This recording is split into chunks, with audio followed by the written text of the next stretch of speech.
Hello বন্ধুরা, আজকে রাতের বেলা ঠান্ডা বাতাস হচ্ছিল।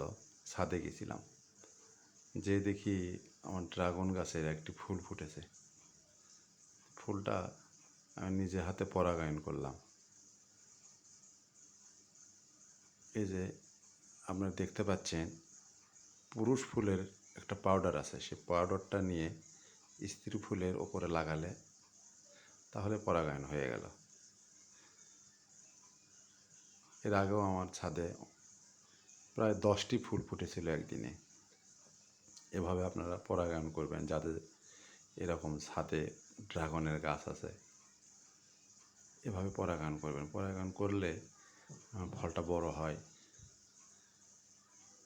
এমনিতে হয় পরাগায়নটা মশামাছির মাধ্যমে, কিন্তু মশামাছির ইয়েতে না করে আমি নিজের হাতে করলে ভালো হয়। আরও কিছু ফল, ড্রাগন ফল আমার ধরেছে।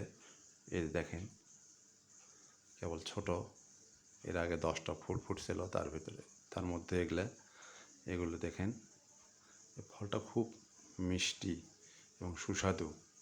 যাদের হিমোগ্লোবিনের অভাব, রক্ত কম, রক্ত শূন্যতা, তারা যদি এই ফলটা খায় তাহলে শরীরে রক্ত বৃদ্ধি হয়। আর যাদের ছাদ বাগান, এরকম ছাদ আছে, তারা এরকম ড্রাগনের গাছ লাগাবেন। কোনো ঝামেলা নেই, সুন্দর একটু ফল।